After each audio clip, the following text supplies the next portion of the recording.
I got the divorce papers by email while I was still in the desert. 13 years of marriage ended in a PDF attachment.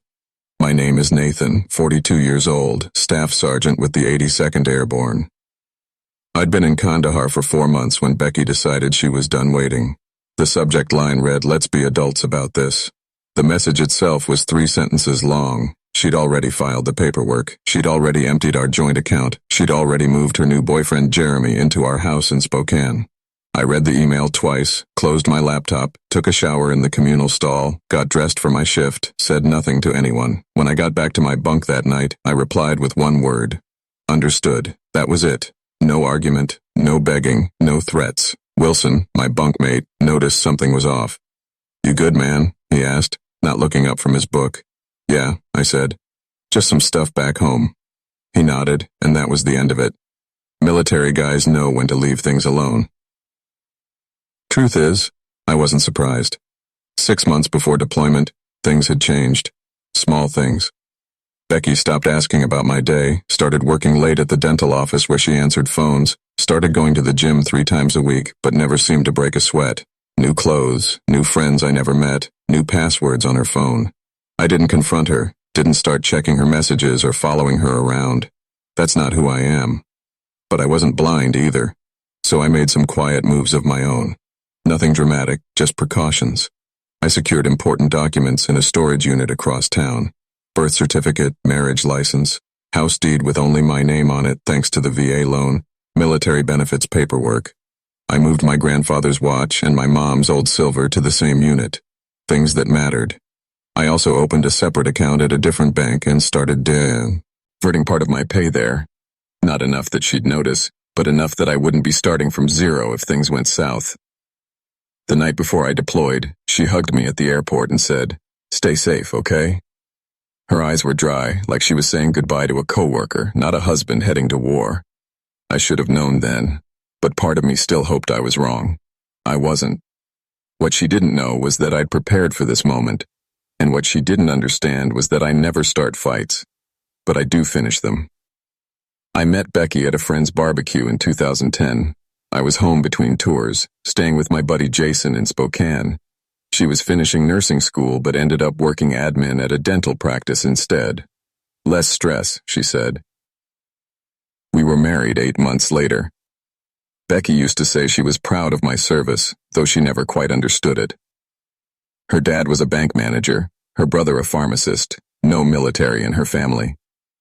She'd ask when I was going to get a real job, not realizing that after 15 years the Army was my career, not just a job I was killing time at. We bought our house in 2014. Nothing fancy, but it was ours. 3 bedrooms, small yard, quiet neighborhood. My name was the only one on the mortgage since the VA loan was in my name, but I added her to the deed because that's what married people do, share things. My dad died a year after we got married, heart attack while shoveling snow. My mom passed 3 years later, lung cancer, though she never smoked a day in her life. They left me some money. Not a fortune, but enough that Becky and I could pay off our student loans and still have a cushion. I deployed 4 times during our marriage. Iraq twice, Afghanistan twice.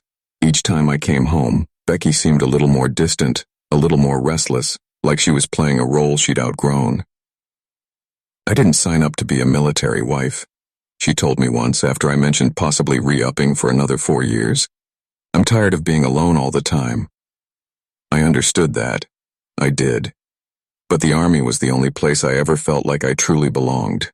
I was good at my job. People depended on me. In 2019, things started changing. Small stuff at first. Becky got irritated when I called during her girls' nights. Started talking about how her friend Melissa had divorced her husband and was living her best life now. Started making comments about how we didn't really have anything in common anymore. I suggested counseling. She said we were fine, just going through a phase. Then came the late nights at work, the weekends away with friends I'd never met, the new clothes, the gym membership she rarely used. I should have confronted her, but that's not how I handle things. Never have. My dad taught me to think before I speak, to be sure before I act. So I watched. And I prepared quietly, because my gut was telling me something was coming. And in this life, you learn to trust your gut. For once, as for me, I was finding my way forward one quiet day at a time, building something new, something that couldn't be stolen or forged or betrayed, something that was just mine. For the first time in years, I felt free. Not the kind of freedom you fight for on foreign soil, carrying a rifle under the scorching sun, but the kind that comes from losing everything you thought defined you and realizing you're still standing. My days fell into a rhythm. Wake with the sun, feed Scout, work in the shop until my arms ached, then sit by the creek with a beer watching the water move past like time itself.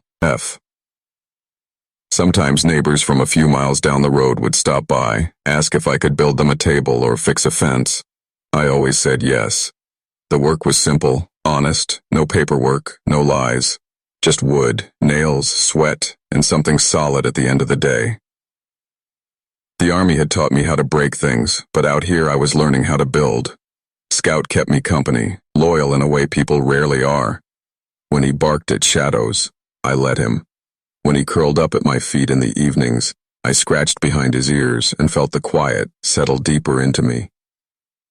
Every once in a while, James would drive up from Spokane. We'd sit on the porch with a bottle of whiskey, talk about old times, the cases he was working on, people we'd both known who hadn't made it home. He always asked if I'd thought about dating again.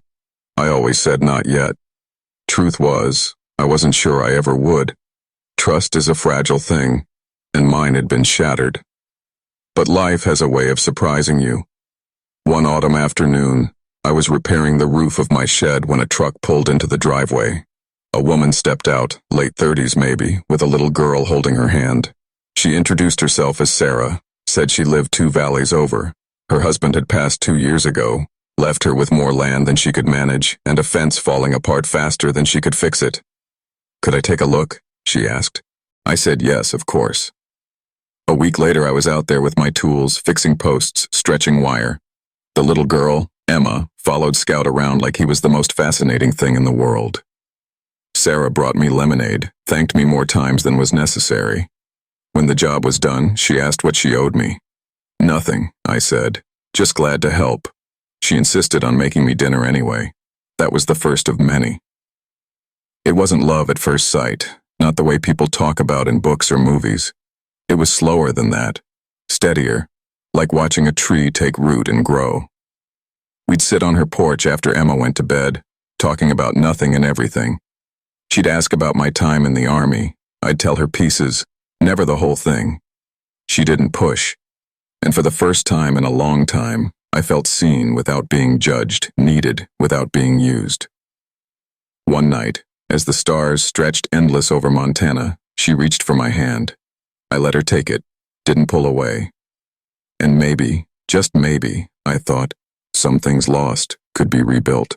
Winter came hard that year, the kind of cold that seeps into your bones no matter how many layers you wear, but somehow it didn't feel as lonely as winters past. Sarah would invite me and Scout over for supper, Emma running to the door before I even parked. Sometimes I'd stay late, helping stack firewood or mend a leaky pipe, and before long it just became routine. Her place felt less like a neighbor's house and more like home.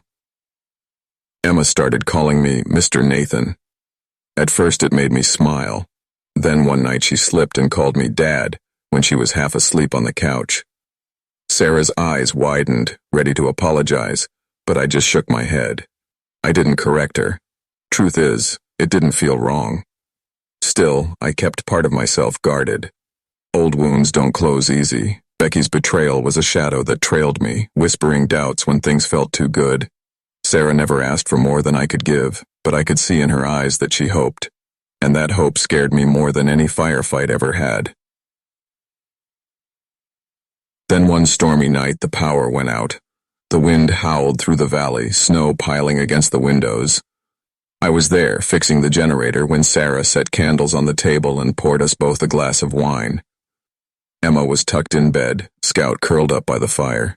We sat in the flickering light, silent, stretching between us until she finally spoke. "You don't have to keep carrying it all alone," she whispered. I looked at her, at the way her face glowed in the candlelight, at the strength in her gaze.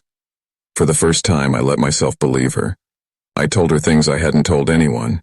about the firefights that kept me awake at night, about the brothers I'd lost.